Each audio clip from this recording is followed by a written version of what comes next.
खुदी को कर बुलंद इतना कि हर तकदीर से पहले खुदा बंदे से खुद पूछे बता तेरी रजा क्या है। ये शेर बचपन से सुना, आपने भी सुना, मैंने भी सुना, सबने। ये मेरे ख्याल से सबसे ज्यादा मशहूर शेर होगा बिल्कुल जो बचपन से हमें सुनने के लिए मिलता है। और बड़ा फन किस्म का शेर हमें लगता था कि ये क्या बात हो रही है। इसमें मैं अपने वालिद साहब से पूछा करता था कि क्या बात हो रही है, तो उन्होंने मुझे बताया कि बड़ा एक कॉम्प्लेक्स टॉपिक है, तुम्हें जरा टाइम लगेगा, इसकी परतें खुलेंगी तुम पे, यानी इसकी मीनिंग्स जो हैं वो लेवल्स पे खुलेंगी, अंडरस्टैंडिंग विद टाइम। तो मैं कहता था अच्छा। उस वक्त के लिए उन्होंने मुझे इतना बता दिया कि अच्छा फिलहाल तुम इतना समझ लो कि इसका मतलब है तुम्हारी अपनी जात, यानी योर सेल्फ, इसको कहते हैं ना योर सेल्फ, जोड़ के बोल देते हैं ना एक लफ्ज, बड़ा इजी वर्ड है, yourself, ourself, himself, yourself. Basically अलग अलग जब इसको लेंगे तब समझ में आएगा सेल्फ जो है। तो इसकी अंडरस्टैंडिंग में घुसना शुरू किया। और ये इतना बड़ा टॉपिक है, अल्लामा इकबाल ने तो इसके ऊपर पूरी किताब ही लिख दी, असरार खुदी। और उनके टीचर्स तक ने उनको उस पर अप्रिशिएट किया। आर ए निकलसन उनके टीचर थे जिन्होंने फॉरवर्ड भी लिखा उनकी किताब का। लेकिन अल्लामा इकबाल किसी और ही लेवल पे लेके चले गए। आई थिंक मेरे ख्याल से वो पहले इस तरह के थिंकर थे। बिल्कुल I think for me he is पहले भी और अभी तक सो फार मैंने उन जैसा थिंकर और नहीं देखे। If I'm not like mistaking my history, but I don't think so. But do you think कि अल्लामा इकबाल के जितने भी thoughts हैं ये अभी मतलब जो understanding वो हम तक जो पहुंच रही है वो सही तरह पहुंच रही है? I mean मुझे ऐसा लगता है कि हम जो अल्लामा इकबाल की खास खुदी की बात हो रही है, क्योंकि आज हमारा टॉपिक ही खुदी है। खुदी के हवाले से अल्लामा इकबाल ने बहुत बात की और उनका जिक्र बार बार इसलिए आ रहा है क्योंकि he was the one who basically brought it out। और कुरान में खुदी का बहुत जिक्र है, सेल्फ की बड़ी बात है। कुरान किस चीज की बात कर रहा है, कुरान किस लिए आया, या हमारे लिए आया, लेकिन किस लिए आया, हमारे लिए क्यों आया? वो बेसिकली हमारी सेल्फ को, बेसिकली हमारे अंदर का जो इंसान है उसको उससे हमें मिलाने के लिए आया ना। बिल्कुल असल में तो हकीकत में तो जिसको हम ढूंढते नहीं है, ठीक है ना, जो असल हमारे अंदर का है। जो नताशा, जो तुम हो, जो मैं हूँ, ये एहसन बारी तो वो एहसन बारी है जो पिछले 8-10 साल में लोगों की तारीफें और ये और वो, ये तो वो है, ठीक है। जो अंदर एहसन बारी है वो तो वो होता है जब वो अकेले बैठता है और अकेले बैठ के सोचता है, अपने अंदर जाता है, तो फिर वो वाला एहसन बारी होता है। वही वाली नताशा बेग बिल्कुल है नताशा बेग होती है। खुद ही असल में खुद इतना ज्यादा कॉम्प्लेक्स वर्ड है कि कभी कभार मुझे लगता है कि क्या मतलब है खुदी का, ईगो है या जो हम सोच रहे हैं वो है क्या? मतलब इट्स कोई गैलेक्सी है अपने आप में, ऐसे ही है तो it's always it's like a mystery for me. It will always be a mystery. ये इतना आसान टॉपिक नहीं है। I mean self connected to consciousness, basically आपके अपने अंदर का वो एलिमेंट जो आपको आप बनाता है, जो मुझको मुझ बनाता है, ठीक है ना, ये वो एलिमेंट है। आई एम श्योर उसको अचीव करना बहुत मुश्किल है।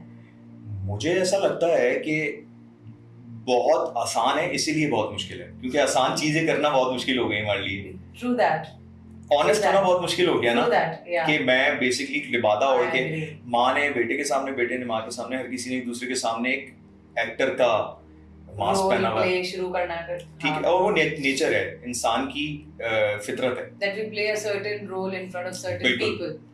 और उस रोल में हम इतने पक्के हो जाते हैं कभी कभार कि हम खुदी जो अपनी सेल्फ है वो खो बैठते हैं और हमें रियलाइज भी नहीं हो रहा होता कि we are like doing a role play। पहुंच ही नहीं पाते। मुझे जो है ना इस पे डीनो याद आ गए, जो डीनो अली हमारे दोस्त हैं, मैं उनके इंटरव्यू में गया एक दफा, तो मैं बड़ा कॉन्शियस होता था। उस दिन के बाद से मैंने कॉन्शियस होना छोड़ दिया इंटरव्यूज में। तो मैं जैसे बैठे हुए बातें कर रहे थे, जैसे ही इंटरव्यू शुरू हुआ तो मैं यूं हो गया, हाँ वो मेरे वालिद साहब। तो जब ऐड आया, वो हफ्ता आया, तो डीनो मुझे कहा वो इजी हो जा, थोड़ा सेट है, जैसा तू है वैसी रहे। तो मैंने कहा हाँ यार, ये इसने बंदे ने पॉइंट आउट की मुझे बात, और मुझे बड़ा बुरा महसूस हुआ कि जैसा मैं पहले था कैमरे से अभी भी वैसा क्यों नहीं हूँ। सही है। तो मुझे समझ में आया ये बात, पर्सनली एक्सपीरियंस की फिर मैंने कि यार ये तो बड़ा एक चक्कर है कि आप वो होते ही नहीं है। बिल्कुल। इसका मतलब है कि हम डिफरेंट सिचुएशन के अंदर, डिफरेंट हालात के अंदर डिफरेंट बिहेव करते हैं, जो कि नेचुरल इंसानी वो है। लेकिन इंसान खुद ही के ऊपर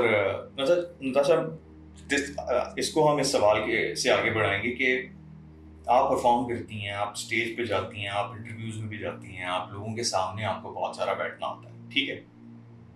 कॉन्फिडेंस जिसको हम कहते हैं वो सेल्फ से ही निकल कर आ रहा है आपकी, ठीक है। बिल्कुल। बेसिकली उसी की बाय प्रोडक्ट है कॉन्फिडेंस। तो ये कॉन्फिडेंस आपने किस रूट के थ्रू एक्सप्लोर किया? मुझे लगता है कि बहुत अच्छी बात आपने कही कि actually confidence is a by product of खुद ही, क्योंकि आई थिंक सो फार मैंने ये बात भी रियलाइज नहीं की थी, but now that I think of it, yes it is, क्योंकि कॉन्फिडेंस वो है when you feel yourself, that is the confidence.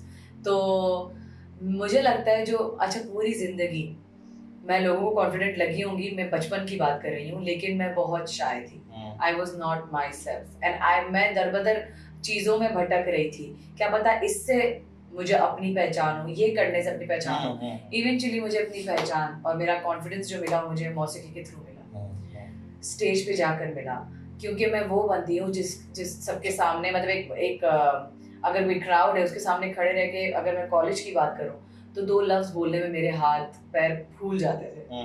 और आज वो टाइम है कि मैं मतलब क्राउड के लिए तरसती हूँ, और जब मैं क्राउड को देखती हूँ तो मेरा कॉन्फिडेंस बहुत ज्यादा परवान चढ़ रहा होता है, मतलब मेरा खुद ही मुझे लगता है कि कनेक्ट हो, क्योंकि काफी लोग मुझे कहते हैं, और ये मैं खुद भी मैंने रियलाइज किया कि जब मैं स्टेज पे जाती हूँ ना, I am a completely different person.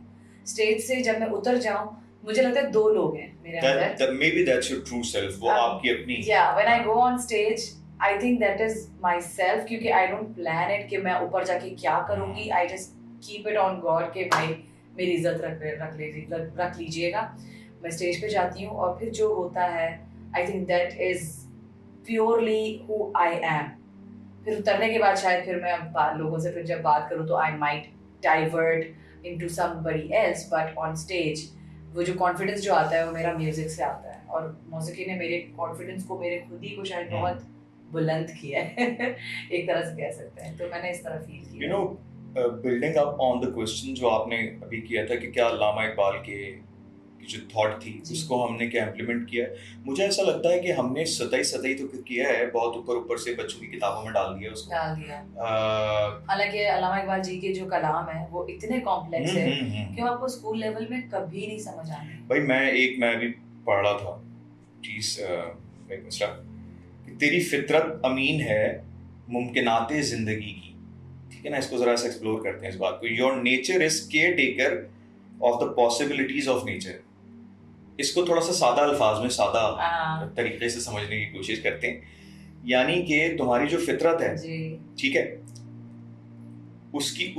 उसके अंदर कितनी पॉसिबिलिटीज हैं, वो कितनी किस लेवल तक केपेबल है, ठीक है।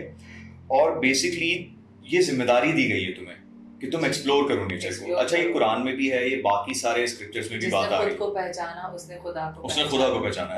इस बात का क्या मतलब है? बोलने में बड़ा आसान है, जिसने खुद को पहचाना उसने खुदा को पहचाना, लेकिन बहुत मुश्किल काम है। नहीं, ये एक जब तो ये इतना कॉम्प्लेक्स टॉपिक है खुद ही कि इसको मतलब ये 10-15 मिनट की डिस्कशन में समझना बहुत मुश्किल है, लेकिन थोड़ा सा इसको ब्रेक डाउन करते हैं सादा, ताकि सादा तौर पे इसको समझने के लिए आसानी हो। एक इंसान जब अपने इंसान होने को नहीं एक्सप्लोर करता, ठीक है, तो वो फिर जानवरों जैसी हरकत करता है। जैसे पिछले सेशन में हमने बात की, रहम नहीं होता फिर उसके अंदर, वो भी इस वजह से होता है क्योंकि खुद ही का कॉन्सेप्ट उसने देखा नहीं होता, अपनी ईगो अपनी सेल्फ से नहीं मिला होता, ठीक है। और क्योंकि अल्लाह ताला ने इंसान के अंदर अपनी रूह डाली है, अपना नूर डाला है, ठीक है ना। तो इस वजह से वो कहीं ना कहीं जब वो अपनी ट्रू सेल्फ से कनेक्ट करने की कोशिश करेगा तो वो हायर कॉन्शियसनेस से कनेक्ट होगा, यानी खुदा ताला की जात से। हम कहते हैं ना कि इबादत करो तो खुदा ताला की जात से कनेक्ट होंगे। सीधी बात ये है इसमें कि अपने आप को पहचानने के लिए सबसे पहले अपने दिमाग को खोलना जरूरी है, सबसे पहले, ठीक है। And this is what Muslims are lacking. बंद दिमाग के साथ आप नहीं एक्सप्लोर, अपने आप को एक बॉक्स में रखोगे तो कैसे मतलब एक्सप्लोर करोगे चीज़? बिल्कुल भी नहीं। Have to step out of the box to see. I mean अगर ऐसा होता तो अल्लाह ताला कभी भी कुरान में अक्ल का लफ्ज बार-बार यूज नहीं करता। बिल्कुल। अल्लाह ताला कभी भी ये नहीं कहते कुरान के अंदर और दूसरी किताबों के अंदर भी, मेरा बिलीफ है कि उस जितनी भी किताबें हैं, आसमानी किताबें ख़ास तौर पे, और वैसे भी बहुत सारे स्क्रिप्चर्स में पढ़ता हूँ, उसमें साफ लग रहा होता है कि अल्लाह का ही कलाम है। कुरान के ऊपर मुसलमानों का अकीदा है कि उसमें कंप्लीट हुआ सब कुछ, और मैं उसमें देखता हूँ तो मुझे लगता है बार बार बार बार वो किताब ये कोशिश कर रही है कि किसी तरह हमें अपनी सेल्फ से मिला दे, किसी तरह इंट्रोड्यूस करा दे, क्योंकि आई थिंक इंसान ही आपको आपका खुद ही बनाता है। बिल्कुल ऐसे। Without that you are a monster, you are no one. तो it is still complex but I don't know how to achieve it and but मुझे लगता है कि इसकी भी स्टेजेस होते हैं। ऐसा नहीं है कि, मेरा मानना है कि बहुत बार मैं भी बैठ के चीज़ें सोच रही होती हूँ, कुछ चीज़ें बहुत साल पहले मुझे समझ नहीं आती थी जो अब समझ आती हैं। तो मुझे लगता है कि अल्लाह ने भी हमारे स्टेजेस बनाए हमारे एज के हिसाब से, कि विद एज हमें कुछ चीज़ों की समझ बहुत ज़्यादा आना शुरू हो जाती है। वो जो बुजुर्गी वाला पार्ट है ना, वो शायद एज के साथ अचीव होता है। तो ये मुझे लगता है कि with time I will be able to connect with myself, और ये अभी हो रहा है। ये विद टाइम होता है। इसमें एक ज़बरदस्त चीज़ है जो मुझे लगता है कि हर बंदे को आज के दौर में ज़रूरत है। सोशल मीडिया के ऊपर ख़ास तौर पे जो मैं पिछले 4-5 दिन से देख रहा हूँ ना, एक ख़ास टॉपिक के ऊपर जंग चली हुई है, वही मौलाना तारिक जमील और वो सारा जो वाक़या चल रहा है, और मैं देख रहा हूँ दो एक्सट्रीम्स नज़र आ रही हैं। एक तरफ जो फ्री थिंकर्स हैं वो भी एक्सट्रीम पे हैं, उसको गालियाँ दे रहे हैं, वो उसको गालियाँ दे रहे हैं। अगेन कोई म्यानर भी नहीं है, सब एक पॉइंट पे आए हुए हैं। कहने की बात ये है कि आज के दौर में किसी भी शख्स का सेल्फ कॉन्फिडेंस ज़मीन पे गिर जाना बहुत आसान है। आप परफॉर्म करती हैं, आपको पता है कोई भी नेगेटिव कमेंट देख के हमारा कॉन्फिडेंस बड़ा नीचे जाता है। मेरे साथ भी ये बहुत होता था। लेकिन और आम जिंदगी में जो लोग हैं उनको तो कितना बुली किया जाता है, कितना डराया जाता है। सबसे पहली जिम्मेदारी तो ये है कि हम जितने दोस्त हैं आपस में, अगर हम देखें कि कोई घरों में हम कर देते हैं, भाई बहनों के साथ, बहन भाइयों के साथ कुछ इस तरह बोल देते हैं कि भाइयों का बहनों का कॉन्फिडेंस नीचे जा रहा है और हमें पता ही नहीं चल रहा, मजाक के नाम पे कि किसी का नाम काला रख दिया, किसी का नाम कुछ रख दिया।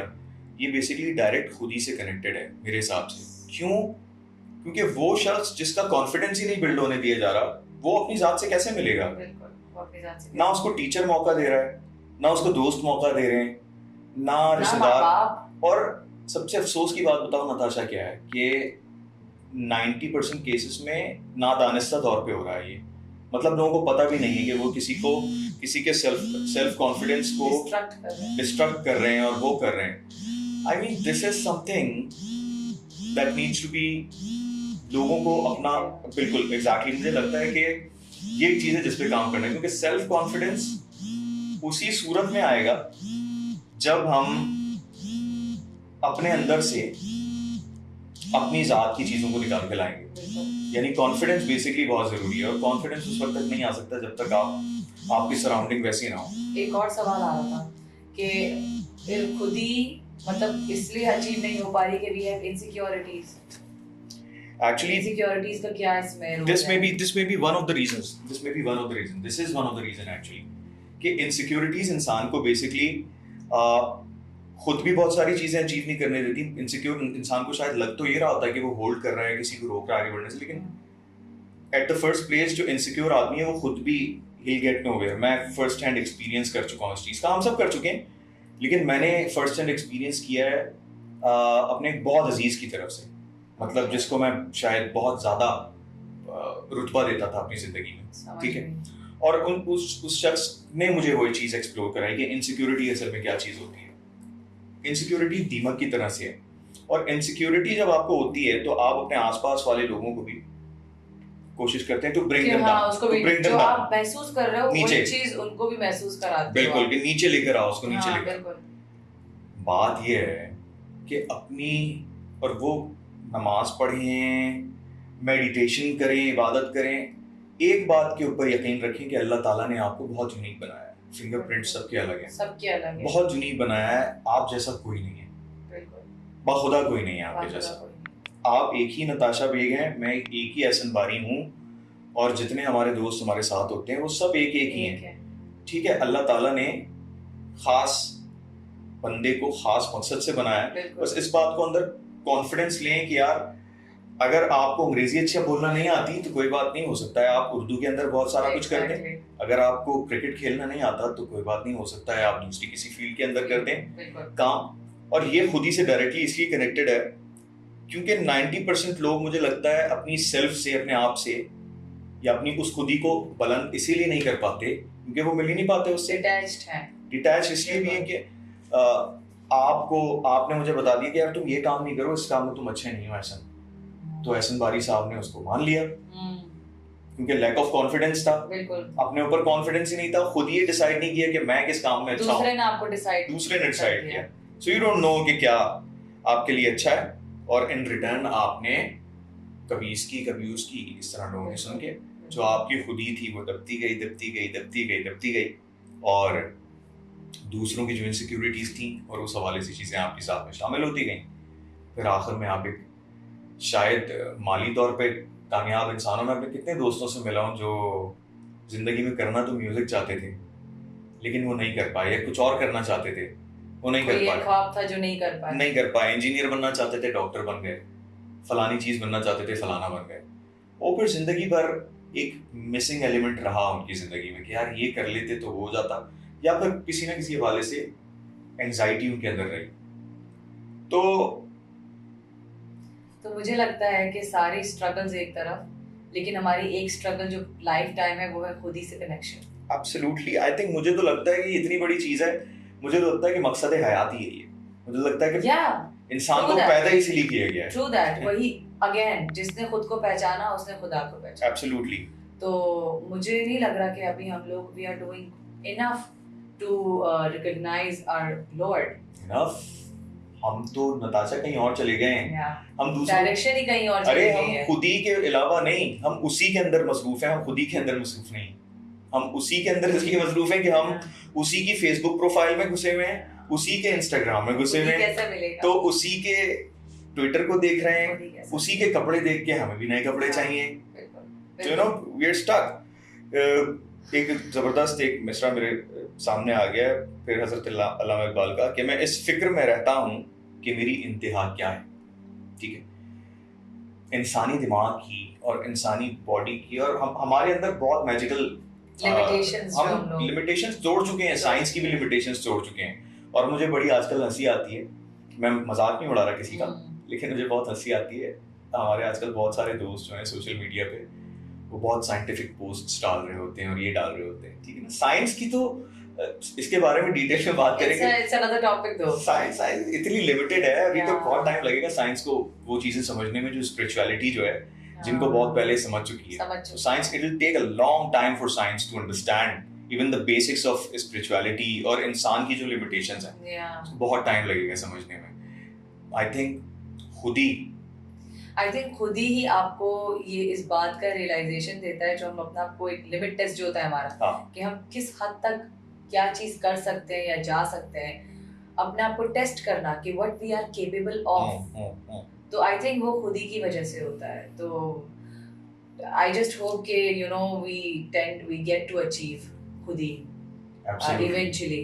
आई मीन इस पॉइंट पे खत्म करेंगे यहाँ गुफ्तगू के अल्लाह ताला, क्योंकि रमजान का महीना भी चल रहा है और सब बहुत एक्टिव हुए हुए होते हैं, सबको बहुत ज़्यादा अपने मुसलमान होने की याद भी आती है इस महीने में, अच्छा है आनी चाहिए, लेकिन ये याद फिर और दिनों में भी रहे तो ज़्यादा उसकी तो फिर जिम्मेदारी नहीं है ना हमारी। वही कहने का मकसद ये है कि अल्लाह ताला बार बार हमसे एक चीज़ की डिमांड कर रहा है कि अपनी हदों को जानो, ठीक है, दिमाग खोलो, और बंद दिमाग के साथ हम कहीं नहीं पहुंच पाएंगे, स्पेशली खास तौर पे मुसलमान। God himself wants us to explore। ठीक है, ये दुनिया जो है ना हमें एक पजल की शक्ल में मिली है, and we are supposed to do scavenger hunting जो होती है, we are supposed to do that, जिसकी वजह से ये अकल मिली है हमें। अगर हम स्कैवेंजर हंटिंग इग्नोर करके अकल का इस्तेमाल नहीं करके बैठे रहेंगे तो फिर हम में और फरिश्तों में फर्क क्या है? एब्सोल्युटली, मैं तो कहता हूँ फरिश्ते तो फिर भी वो मखलूक हैं जो अल्लाह ताला की इबादत करते हैं, बुलंद दर्जात हैं फरिश्ते। मुझे तो आजकल हम में और बंदरों में कोई फर्क नहीं नजर आता, हम तकरीबन बंदर वाली स्पीशीज हो चुके हैं, क्योंकि जो हमें दिखाया जा रहा है, जो हमें बताया जा रहा है वही हम मान रहे हैं और वही हमारा सच है। इसी वजह से हम खुद ही से पता नहीं कब मिल सके, लेकिन उम्मीद है, इंशाल्लाह दुआ है कि सब अपनी अपनी खुदी से, अपनी अपनी सेल्फ से जरूर मिलेगा। आमीन आमीन।